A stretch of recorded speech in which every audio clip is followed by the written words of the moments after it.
പിതാവിൻ്റെയും പുത്രൻ്റെയും പരിശുദ്ധാത്മാവിൻ്റെയും നാമത്തിൽ ആമേൻ. നല്ല തമ്പുരാനെ, ഈ വചന ശുശ്രൂഷയിൽ പങ്കെടുക്കുന്ന എല്ലാവരെയും അങ്ങ് അനുഗ്രഹിക്കണമേ. വചനം ശ്രവിക്കുവാനും ധ്യാനിക്കുവാനും പ്രാവർത്തികമാക്കുവാനുമുള്ള ശക്തി ഞങ്ങൾക്ക് നീ നൽകണമേ. വിശുദ്ധ ലൂക്കായുടെ സുവിശേഷം നമ്മൾ പരിശോധിക്കുമ്പോൾ അതിൻ്റെ 15-ാം അധ്യായത്തിൽ 3 ഉപമകൾ നമുക്ക് കാണുവാനായിട്ട് സാധിക്കും. കാണാതായ ആടിൻ്റെ ഉപമ, കാണാതായ നാണയത്തിൻ്റെ ഉപമ, കാണാതായ മകൻ്റെ ഉപമ, അല്ലെങ്കിൽ ധൂർത്തുപുത്രൻ്റെ ഉപമ. 3 നഷ്ടങ്ങളുടെ ഉപമ. ഈ വചനം നമുക്കറിയാവുന്നതുകൊണ്ട് ധൂർത്തുപുത്രൻ്റെ ഉപമ അതിനെക്കുറിച്ച് ഒന്ന് നമുക്ക് വായിച്ച് വിചിന്തനം ചെയ്യുവാനായിട്ട് പരിശ്രമിക്കാം. ധൂർത്തുപുത്രൻ ഒരു മനുഷ്യന് 2 പുത്രന്മാരുണ്ടായിരുന്നു. വചനം ഇങ്ങനെയാണ് വായിക്കപ്പെടുന്നത്. ഇളയവൻ പിതാവിനോട് പറഞ്ഞു, പിതാവേ, സ്വത്തിൽ എൻ്റെ ഓഹരി എനിക്ക് തരിക. അവൻ സ്വത്ത് അവർക്കായി ഭാഗിച്ചു. ഏറെ താമസിയാതെ ഇളയ മകൻ എല്ലാം ശേഖരിച്ചുകൊണ്ട് ദൂരദേശത്തേക്ക് പോയി അവിടെ ധൂർത്തനായി ജീവിച്ച് സ്വത്ത് നശിപ്പിച്ചു കളഞ്ഞു. സ്നേഹമുള്ള ദൈവമക്കളെ, ഇത് അറിയാവുന്ന ഒരു സുവിശേഷ ഭാഗവും ഒരു ആയതിനാൽ തുടർന്നുള്ള ഭാഗം ഞാൻ വായിക്കുന്നില്ല. അത് നമുക്ക് അറിയാവുന്നതുകൊണ്ടാണ് അത് വായിക്കാതെ നേരെ ഇതിൻ്റെ വിചിന്തനത്തിലേക്ക് കടക്കുന്നത്. ഇതിൻ്റെ വിചിന്തനം പറയുന്നതിന് മുൻപ് നിങ്ങളോട് ഞാൻ ഒരു ചോദ്യം ചോദിക്കട്ടെ. നിങ്ങൾ എത്ര പേർ ഇപ്പോൾ നിങ്ങൾ ജീവിക്കുന്ന ജീവിതത്തിൽ, ചെയ്യുന്ന ജോലിയിൽ, ജീവിക്കുന്ന കുടുംബത്തിൽ, ജീവിക്കുന്ന വ്യക്തികൾ ആരൊക്കെയാണ്, അവരോടൊപ്പം സന്തോഷവും സംതൃപ്തിയും ഉള്ളവർ നിങ്ങളിൽ എത്ര പേരുണ്ട്? ചെയ്യുന്ന ജോലിയിൽ, കുടുംബത്തിൽ സന്തോഷവും സംതൃപ്തിയും ഉള്ളവർ നിങ്ങളിൽ എത്ര പേരുണ്ട്? സംതൃപ്തരാണോ എന്ന് ചിന്തിച്ചു നോക്കുക. ഈ ചിന്ത മനസ്സിൽ വെച്ചുകൊണ്ട് ഒരു ചോദ്യം ചോദിക്കുകയാണ്. ധൂർത്തുപുത്രൻ വീട് വിട്ട് ഇറങ്ങുവാനുള്ള കാരണം എന്തായിരുന്നു? അതിനുള്ള ഉത്തരം ഞാൻ നേരത്തെ നിങ്ങളോട് ചോദിച്ച ചോദ്യത്തിലുണ്ട്. അവന് വീട്ടിൽ സന്തോഷവും സംതൃപ്തിയും കണ്ടെത്തുവാൻ കഴിഞ്ഞില്ല. സ്നേഹമുള്ള ദൈവമക്കളെ, ആയിരിക്കുന്ന വിളിയിൽ, അത് സന്യാസ ജീവിതമാകട്ടെ, കുടുംബജീവിതമാകട്ടെ, ഇനി ചെയ്യുന്ന ജോലിയിൽ, അത് ഏത് തരത്തിലുള്ള ജോലിയാകട്ടെ, സന്തോഷവും സംതൃപ്തിയും കണ്ടെത്താത്തവർ അവർ അത് ഉപേക്ഷിച്ച് പോയിരിക്കും. അല്ലെങ്കിൽ ഉപേക്ഷിച്ചതിന് തുല്യമായിട്ടുള്ള ജീവിതം നയിക്കുമെന്നുള്ളതിൻ്റെ വലിയ തെളിവാണ് ഈ ധൂർത്തുപുത്രൻ്റെ ഉപമ നമുക്ക് കാണിച്ചു തരുന്നത്. അവൻ വീട് വിട്ടിറങ്ങാനുള്ള കാരണമെന്ന് പറയുന്നത് അവന് വീട്ടിൽ, ഭവനത്തിൽ സന്തോഷവും സംതൃപ്തിയും ഇല്ലായിരുന്നു. ഇനി ധൂർത്തുപുത്രൻ ചെയ്ത പാപം എന്താണ്? പലരും പറയും അവൻ വീട് വിട്ടിറങ്ങി ധൂർത്തനായിട്ട് ജീവിച്ചു. ഇതൊക്കെ അവൻ ചെയ്തൊരു പാപത്തിൻ്റെ പരിണിത ഫലങ്ങളാണ്. ധൂർത്തുപുത്രൻ ചെയ്ത ഏറ്റവും ഒരു വലിയ പാപം എന്ന് പറയുന്നത് പിതാവിനോട് സ്വത്ത് ചോദിച്ചു എന്നുള്ളതാണ്. ഇനി പറയുന്ന ഭാഗങ്ങൾ ശ്രദ്ധിച്ച് കേൾക്കണം. ഈ വചനത്തിൻ്റെ ഈ ഒരു വിശകലനം ഇതിപ്പോൾ കേട്ടാൽ മാത്രമേ തുടർന്നുള്ള ഭാഗങ്ങൾ മനസ്സിലാക്കുവാനായിട്ട് സാധിക്കത്തുള്ളൂ. പിതാവിനോട് ധൂർത്തുപുത്രൻ സ്വത്ത് ചോദിച്ചു എന്നുള്ളതാണ് അവൻ ചെയ്ത ക്രൈം, കുറ്റം. എന്തുകൊണ്ടാണ് ഇതൊരു കുറ്റമാവുന്നത്? യഹൂദ നിയമപ്രകാരം പിതാവിൻ്റെ മരണശേഷം മാത്രമാണ് മക്കൾക്ക് സ്വത്തിന്മേലുള്ള അവകാശം. എന്തുകൊണ്ടാണ്? Property belongs to God. സ്വത്ത് എന്ന് പറയുന്നത് അത് ദൈവത്തിനുള്ളതാണ്. ദൈവം അത് മാതാപിതാക്കന്മാർക്ക് കൊടുക്കുന്നു, പിതാവിന് കൊടുക്കുന്നു. പിതാവിൻ്റെ കാലശേഷം മാത്രമാണ് ഈ സ്വത്തിന്, മക്കൾക്ക് ഈ സ്വത്തിനു മേൽ അധികാരം ഉണ്ടായിരിക്കുകയുള്ളൂ. ഇത് ഏതൊരു യഹൂദനും അറിയാവുന്ന നിയമമാണ്. അതുകൊണ്ട് വചനത്തിൽ നമ്മൾ നോക്കുമ്പോൾ കാണുവാൻ സാധിക്കും, പിതാവിനോട് ഈ നിയമം അറിഞ്ഞിരിക്കെ ഈ മകൻ, ഇളയ മകൻ സ്വത്ത് ചോദിക്കണമെന്നുണ്ടെങ്കിൽ അതിൻ്റെ അർത്ഥം മറ്റൊന്നുമല്ല, ഇങ്ങനെ ഒരപ്പൻ എനിക്ക് ഇന്നു മുതൽ ഇല്ല. എൻ്റെ ജീവിതത്തിൽ പിതാവേ നീ മരിച്ചു. You are A dead father. നീ എനിക്ക് മൃത്യുവായ ഒരു മനുഷ്യനാണ്, മരണമടഞ്ഞ ഒരു മനുഷ്യനാണ്, എനിക്ക് ഇങ്ങനെ ഒരു അപ്പനില്ല എന്നാണ് ഇവൻ പ്രഖ്യാപിക്കുന്നത്. സ്വന്തം പിതാവിനെ വാക്കുകൊണ്ട് നരഹത്യ ചെയ്ത എന്നുള്ളൊരു പാപം ഈ ധൂർത്തുപുത്രൻ ചെയ്യുന്നുണ്ട്. സ്നേഹമുള്ളവരെ, ഓർക്കേണ്ട ഒരു കാര്യമെന്ന് പറയുന്നത് പ്രകാരമാണ്, മനുഷ്യൻ അവന് ദൈവം ഏൽപ്പിച്ചു തന്ന ജീവിതത്തിൽ, കുടുംബത്തിൽ, ദൈവവിളിയിൽ സന്തോഷം കണ്ടെത്താതിരിക്കുമ്പോൾ കൂടെ ജീവിക്കുന്നവരെ അവൻ കുത്തി നോവിച്ചുകൊണ്ടിരിക്കും. പറയാൻ ഒരിക്കലും പാടില്ലാത്ത വാക്കുകൾ അവൻ പറയും. ചെയ്യാൻ ഒരിക്കലും പാടില്ലാത്ത കുറ്റകൃത്യങ്ങൾ അവൻ ചെയ്യും. സന്തോഷം നഷ്ടപ്പെടുന്നവൻ, സംതൃപ്തി നഷ്ടപ്പെടുന്നവൻ, ജീവിതാന്തസ്സിൽ സംതൃപ്തി നഷ്ടപ്പെടുന്നവർ പേ പിടിച്ച നായ്ക്കളെ പോലെയാണ്. അവരെല്ലാവരെയും കടിച്ച് നോവിപ്പിച്ചുകൊണ്ടിരിക്കും. ആരോട് എങ്ങനെ പെരുമാറണം, ആരെ എങ്ങനെ ബഹുമാനിക്കണം എന്നൊന്നും അവറ്റകൾക്ക് അറിയില്ല. സ്നേഹമുള്ളവരെ, നമ്മൾ ഈ വചനം കേൾക്കുമ്പോൾ തന്നെ വലിയ കൃപയ്ക്ക് വേണ്ടി നമുക്ക് പ്രാർത്ഥിക്കാം. ഈശോയെ, ഞാൻ ഇന്ന് ജീവിക്കുന്ന ഒരു ചെറിയ ഭവനത്തിലാണെന്നുണ്ടെങ്കിലും, ചെറിയ ജോലിയാണ് ഞാൻ ചെയ്യുന്നത് എന്നുണ്ടെങ്കിലും, ഈ ജോലിയിൽ, ഈ ഒരു ഭവനത്തിൽ എൻ്റെ കുടുംബത്തോടൊപ്പം, എൻ്റെ ജീവിത പങ്കാളിയോടൊപ്പം, എൻ്റെ മക്കളോടൊപ്പം സന്തോഷത്തിലായിരിക്കുവാനുള്ള കൃപ എനിക്ക് തരണമേ. സന്തോഷമില്ലാത്തവൻ പേ പിടിച്ച നായെ പോലെയാണ് എന്ന് തിരിച്ചറിയുക. അതുകൊണ്ടാണ് പിതാവ് നിന്ന് അകന്നുപോയ ഈ മകൻ തിരിച്ചു വരുമ്പോൾ ഈ പിതാവ് മൂത്ത പുത്രനോട് പറയുന്നുണ്ട്, 32-ാം വചനത്തിൽ പറയുന്നുണ്ട്, നിന്റെ അനുജൻ, നിന്റെ സഹോദരൻ മൃതനായിരുന്നു, എന്നാൽ അവനിപ്പോൾ തിരിച്ചു വന്നിരിക്കുന്നു. അതായത് പിതാവിനെ കൊന്നു എന്ന് കരുതി പോയ മകൻ സത്യത്തിൽ അവനാണ് മരിച്ചത്, അല്ലാതെ പിതാവല്ല. ഓർക്കണേ, നമ്മുടെ ക്രിസ്തീയ വിശ്വാസത്തിൽ തന്നെ അതിനെക്കുറിച്ച് ചിന്തിക്കുമ്പോൾ, ഈ ദൈവമില്ല എന്ന് കരുതി നീ പോകുന്ന ഇടങ്ങളിൽ നിനക്കൊരു പക്ഷേ ദൈവത്തെ കണ്ടെത്തുവാൻ സാധിച്ച് ദൈവം നഷ്ടപ്പെട്ടു പോയി എന്ന് നീ കരുതുമ്പോഴും സത്യത്തിൽ നഷ്ടപ്പെടുന്നത് നീയാണെന്ന് തിരിച്ചറിയുക. ദൈവമല്ല മരിക്കുന്നത്, ദൈവത്തെ ഉപേക്ഷിച്ച് പോകുന്ന ഓരോ വ്യക്തിയുമാണ് എന്നുള്ളൊരു പാഠം കൂടെ ഈ സുവിശേഷം പഠിപ്പിക്കുന്നുണ്ട്. ഇനി എന്തുകൊണ്ടായിരിക്കാം ധൂർത്തുപുത്രന് ആ വീട്ടിൽ സന്തോഷം കണ്ടെത്തുവാൻ കഴിയാതിരുന്നത്? ഈയൊരു സാഹചര്യം നമ്മൾ ധ്യാനിക്കേണ്ടതുണ്ട്. സ്നേഹമുള്ളവരെ, കേട്ടുകൊണ്ടിരിക്കുന്നവരെ, നിങ്ങളുടെ ജീവിതത്തിൽ സന്തോഷവാന്മാരാണോ അല്ലയോ? എന്താണ് അതിനുള്ള കാരണം? ഇപ്പോൾ ജോലി ചെയ്യുന്ന ഒരു സ്ഥാപനത്തിൽ ജോലി ചെയ്യുന്ന വ്യക്തിയാണെന്ന് വയ്ക്കുക, സന്തോഷമില്ലാതിരിക്കാൻ പല കാരണങ്ങളുണ്ടായിരിക്കും. ഒന്നുകിൽ അവിടുത്തെ മേലധികാരികൾ നിങ്ങളോട് ക്രൂരമായി പെരുമാറും, അല്ല എന്നുണ്ടെങ്കിൽ ചിലപ്പോൾ ജോലിയുടെ സമയത്തിൻ്റെ പ്രത്യേകതയായിരിക്കാം, ഓവർ ബേർഡൻ ആയിരിക്കാം, കൂടുതൽ ജോലിയായിരിക്കാം, അല്ലെങ്കിൽ നിങ്ങൾ ഉദ്ദേശിക്കുന്ന സാലറി അവിടെ ഇല്ല. ഈ ഘടകങ്ങളൊക്കെ നിങ്ങൾ അതൃപ്തിയിലേക്ക് നയിക്കും.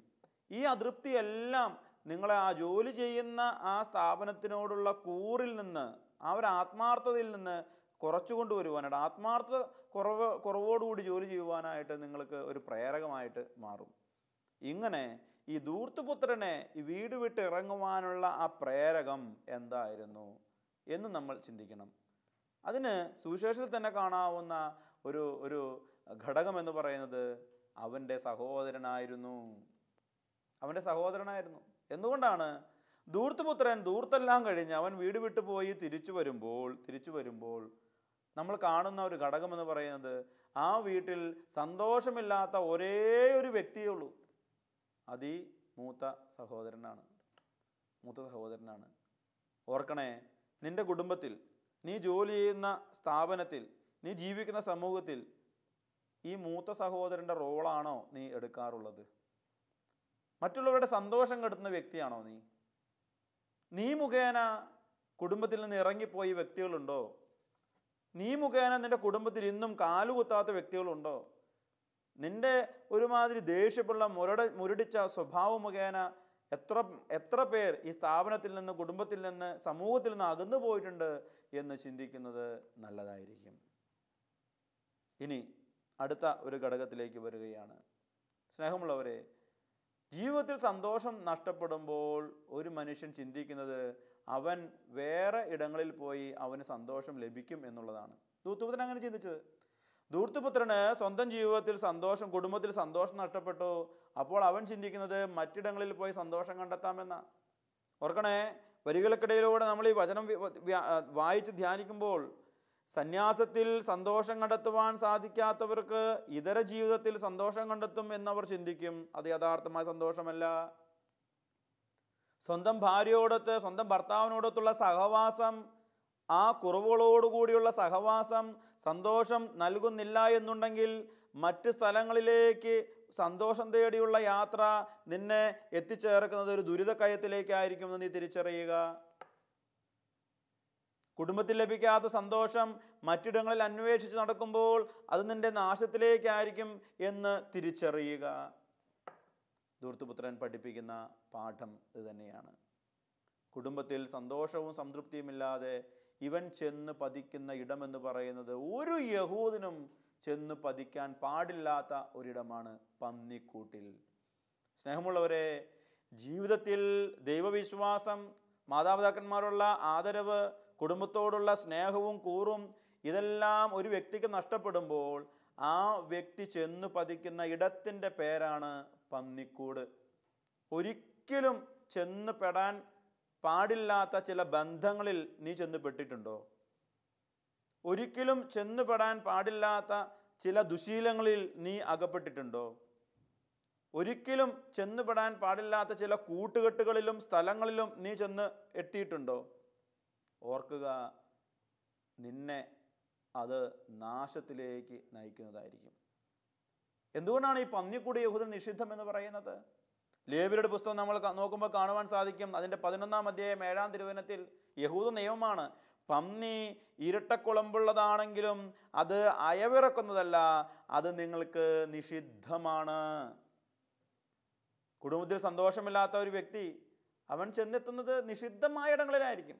ചിലപ്പോൾ മദ്യമായിരിക്കാം, ചിലപ്പോൾ മയക്കുമരുന്നായിരിക്കാം, ചിലപ്പോൾ തെറ്റായ കൂട്ടുകെട്ടായിരിക്കാം. എന്തു തന്നെയായാലും ആയിരിക്കുന്ന അവസ്ഥയിൽ ലഭിച്ച വിളിയിൽ സന്തോഷം കണ്ടെത്തിയില്ല എന്നുണ്ടെങ്കിൽ അത് നിങ്ങളുടെ നാശത്തിലേക്ക് നിങ്ങളെ ആനയിക്കുമെന്ന് ഉറപ്പാണ്.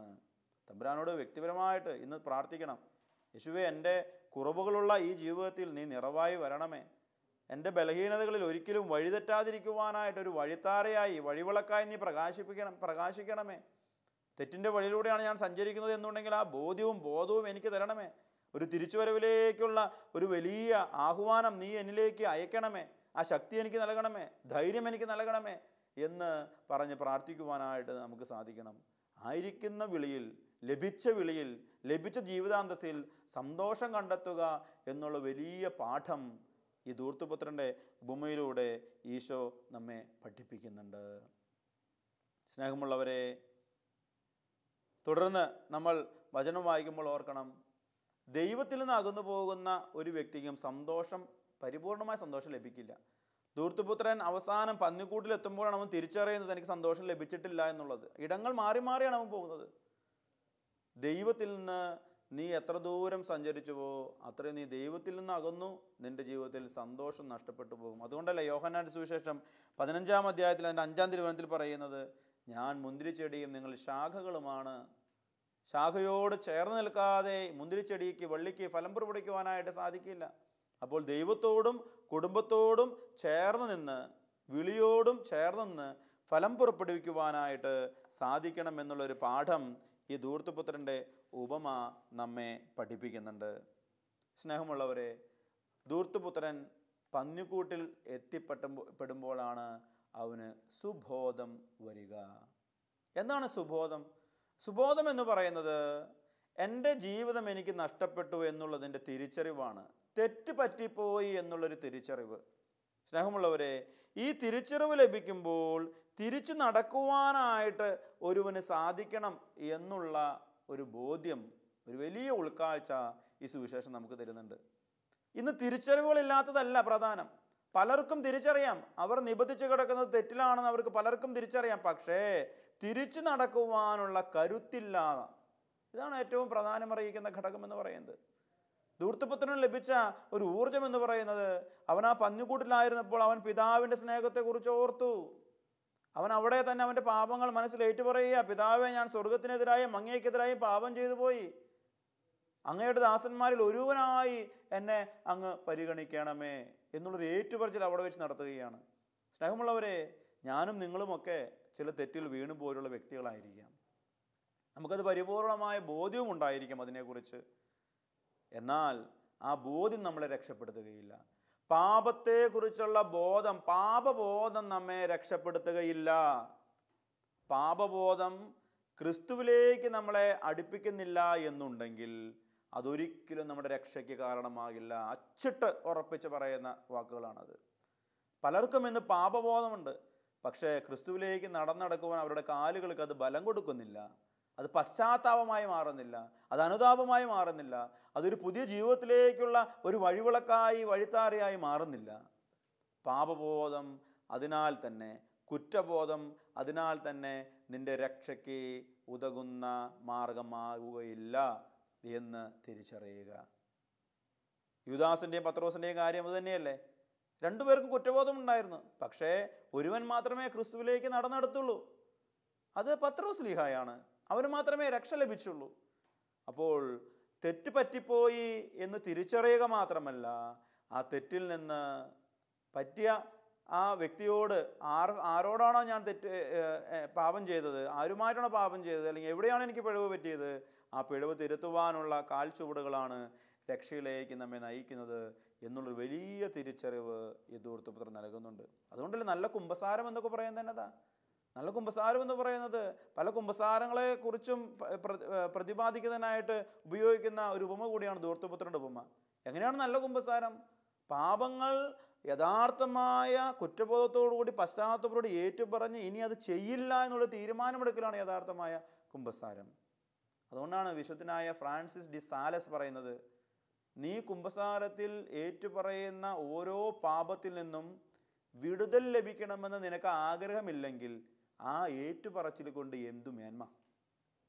ആവർത്തിക്കുകയാണ്, നീ കുമ്പസാരത്തിൽ ഏറ്റുപറയുന്ന ഓരോ പാപത്തിൽ നിന്നും നിനക്ക് വിടുതൽ ലഭിക്കണമെന്ന് ആഗ്രഹം ഇല്ല എന്നുണ്ടെങ്കിൽ ആ ഏറ്റുപറച്ചിൽ കൊണ്ട് എന്തു മേന്മ?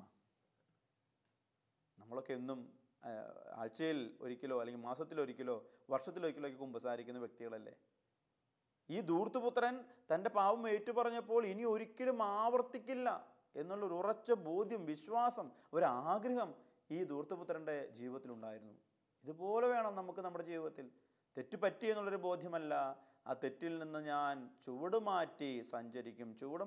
അതുകൊണ്ടല്ലേ മർക്കോസിന്റെ സുവിശേഷം 9-ാം അധ്യായം 46 മുതലുള്ള തിരുവചനങ്ങളിൽ ഈശോ പറയുന്നത്, നിന്റെ കണ്ണ് പാപഹേതുവാകുന്നുണ്ട് എന്നുണ്ടെങ്കിൽ അത് ചുഴ്ന്നെടുക്കുക, നിന്റെ കൈ പാപഹേതുവാകുന്നുണ്ടെങ്കിൽ അത് വെട്ടിമാറ്റുക.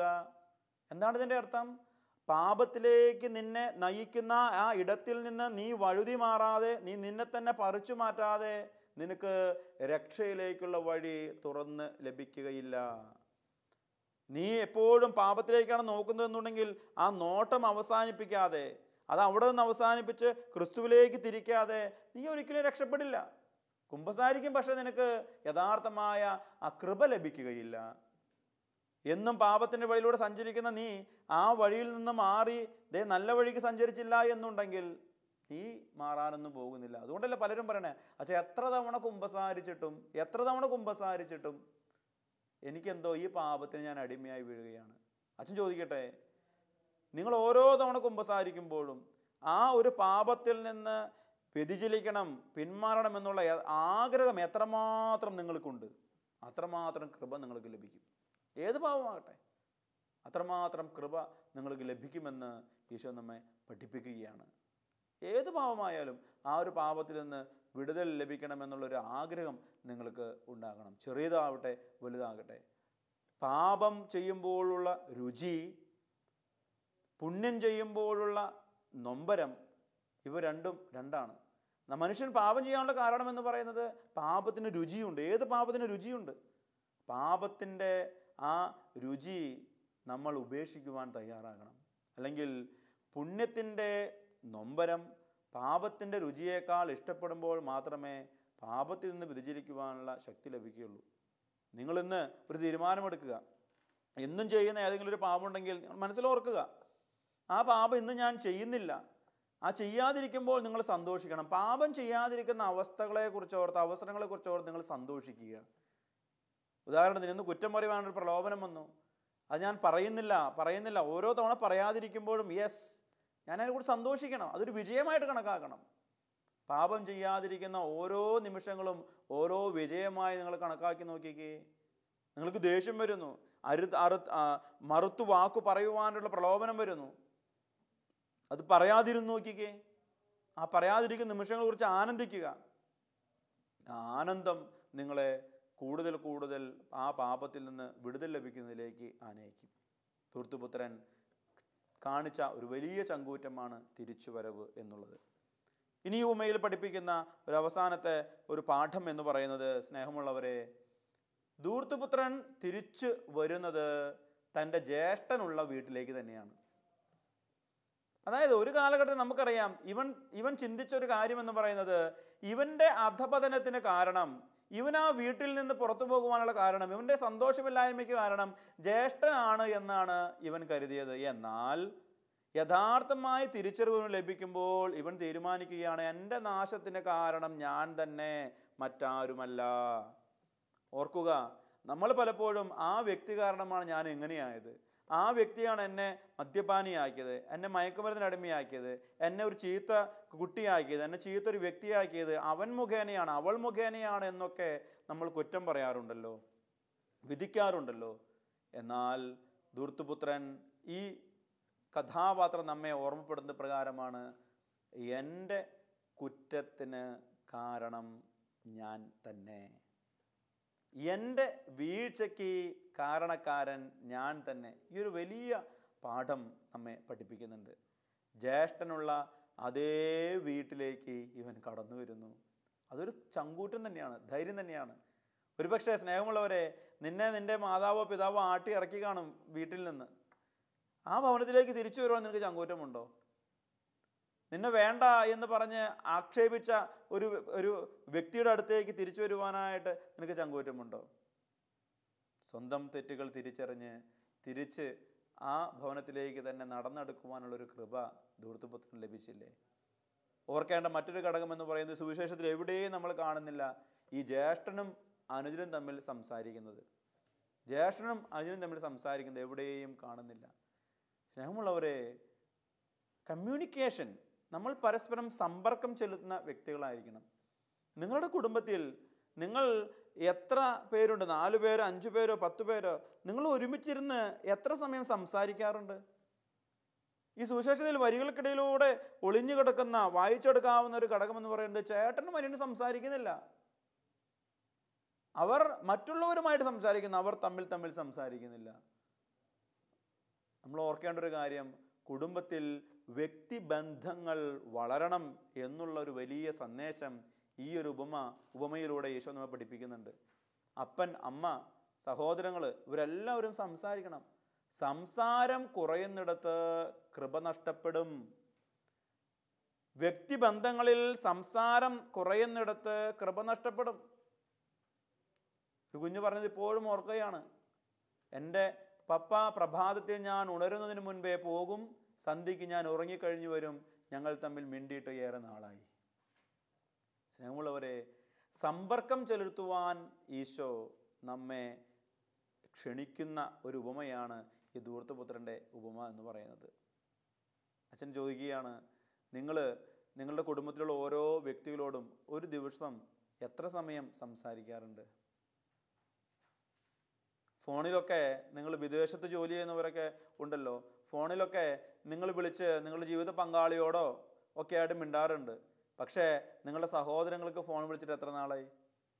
നിങ്ങളുടെ മാതാപിതാക്കന്മാർക്ക് ഫോൺ വിളിച്ചിട്ട് എത്ര നാളായി? ഒരു കുടുംബത്തിൽ 10 തവണ ജീവിത പങ്കാളിക്ക് ഫോൺ വിളിക്കുമ്പോഴും ഒരു തവണയെങ്കിലും സഹോദരങ്ങൾക്കോ മറ്റുള്ളവർക്കോ ഒന്ന് ഫോൺ വിളിച്ച് ഫോണിലൂടെ ഒന്ന് സംസാരിച്ചുകൂടെ? സമ്പർക്കം ചെലുത്തുവാനായിട്ട് നിയോഗിക്കപ്പെട്ട, കണ്ടുപിടിക്കപ്പെട്ട ഈ ഒരു ഉപാധി പോലും ഇന്ന് സമ്പർക്കം ചെലുത്തുവാനായിട്ട് നമ്മൾ ഉപയോഗിക്കുന്നില്ലല്ലോ എന്ന് ഓർക്കുമ്പോൾ ധൂർത്തുപുത്രൻ്റെ ഉപമ ഇവിടെ ഒരു പുനരാവിഷ്കാരം ചെയ്യുകയല്ലേ ചെയ്യുന്നത്? ധൂർത്തുപുത്രൻ്റെ ഉപമ തന്നെയല്ലേ ഇവിടെ ആവർത്തിക്കപ്പെടുന്നത്? സഹോദരങ്ങൾ തമ്മിൽ സംസാരമില്ലാത്ത വീട്ടിൽ ദൈവകൃപ നഷ്ടപ്പെടും. ഇത് ഉറപ്പായിട്ട് വചനം പങ്കുവയ്ക്കുന്ന ഭാഗമാണ്. ധൂർത്തുപുത്രൻ്റെ തിരിച്ചുവരവ് എന്ന് പറയുന്നത് ചേട്ടനുമായിട്ട് രമ്യതപ്പെടാനുള്ള തിരിച്ചുവരവാ.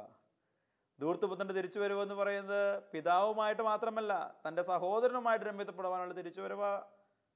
ആ സഹോദരൻ, ഞാൻ ചിന്തിക്കുന്ന പ്രകാരമാണ്, ആ സഹോദരൻ തീർച്ചയായിട്ടും ഈ സഹോദരനുമായിട്ട് ജ്യേഷ്ഠനുമായും സന്തോഷത്തിലായിരുന്നിരിക്കും. ഇനി ഈ ഉപമ പഠിപ്പിക്കുന്ന അവസാനത്തെ ഒരു പാഠം ഇപ്രകാരമാണ്: 32 തിരുവചനത്തിൽ പ്രകാരം പറയുന്നു, 15:32 പ്രകാരം പറയുന്നു, നിന്റെ ഈ സഹോദരൻ മൃതനായിരുന്നു, അവനിപ്പോൾ ജീവിക്കുന്നു, നഷ്ടപ്പെട്ടിരുന്നു, ഇപ്പോൾ കണ്ടുകിട്ടിയിരിക്കുന്നു. അർത്ഥം വേറൊന്നുമല്ല, നിന്റെ ഈ സഹോദരൻ തിരിച്ചു വന്നു, എന്നാൽ മകനെ, എൻ്റെ മൂത്ത മകനെ, നീ എന്നാണ് തിരിച്ചു വരുന്നത്? എഴുതി ചേർക്കാത്ത ഒരു വചനമാണിത്. നീ എന്നാ തിരിച്ചു വരുന്നേ? ഓർക്കുക, കൂടെയുണ്ട് എന്ന് കരുതിയ മൂത്ത മകൻ സത്യത്തിൽ പിതാവിൽ നിന്നും എത്രയോ അകലെയായിരുന്നു. അവൻ പിതാവിൽ നിന്ന് ഒരുപാട് ദൂരെയാണ്. ബന്ധങ്ങളിൽ കൂടെയുണ്ട് എന്ന് കരുതുന്ന പലരും നമ്മിൽ നിന്നുമൊക്കെ എത്രയോ അകലെയാണ്. ബന്ധങ്ങളെ ചേർത്ത് പിടിക്കുവാനുള്ള ഒരു വലിയ ഉപമ തന്നെയാണ് ധൂർത്തപുത്രൻ്റെ ഉപമ. അതിനുള്ള വലിയ കൃപയ്ക്ക് വേണ്ടി നമുക്ക് പ്രാർത്ഥിക്കാം. സ്നേഹമുള്ളവരെ, 4 ആശയങ്ങളാണ് അച്ഛൻ പങ്കുവച്ചത്. 1, വിളിച്ച വിളിയിൽ, കുടുംബത്തിൽ, സന്യാസത്തിൽ സന്തോഷം കണ്ടെത്തുക. ആദരിക്കേണ്ടവരെ ആദരിക്കുക. തെറ്റുപറ്റിപ്പോയെങ്കിൽ തിരിച്ചറിഞ്ഞ് തിരിച്ചു വരുവാനുള്ള ചങ്കൂറ്റം കാണിക്കുക. ബന്ധങ്ങളിൽ തീവ്രത, സംസാരം, സമ്പർക്കം എന്നിവ ഉണ്ടാക്കിയെടുക്കുക. അതിനുള്ള വലിയ കൃപ തമ്പുരാൻ നമുക്ക് നൽകട്ടെ. അതിനുവേണ്ടി നമുക്കൊന്ന് പ്രാർത്ഥിക്കാം. സർവശക്തനായ ദൈവമേ, ധൂർത്തപുത്രനെ പോലെ തെറ്റ് മനസ്സിലാക്കി തിരിച്ചു വരുവാനും പിതാവിനെയും സഹോദരങ്ങളെയും കൂടപ്പിറപ്പുകളെയും ചേർത്ത് പിടിക്കുവാനുമുള്ള വലിയ കൃപ നൽകി ഞങ്ങളെ അനുഗ്രഹിക്കണമേ. ഞങ്ങളുടെ ജീവിതത്തിലായിരിക്കുന്ന അവസ്ഥയിൽ, വിളിച്ച വിളിയിൽ, ലഭിച്ച കൃപകളിൽ, ചെയ്യുന്ന ജോലിയിൽ സന്തോഷവും സംതൃപ്തിയും നൽകി ഞങ്ങളെ അനുഗ്രഹിക്കണമേ. പരിശുദ്ധ അമ്മേ, ലാസറിൽ പ്രത്യക്ഷപ്പെട്ട പരിശുദ്ധ കന്യകയെ ഞങ്ങൾക്ക് വേണ്ടി മാധ്യസ്ഥം വഹിക്കണമേ. ആമേൻ.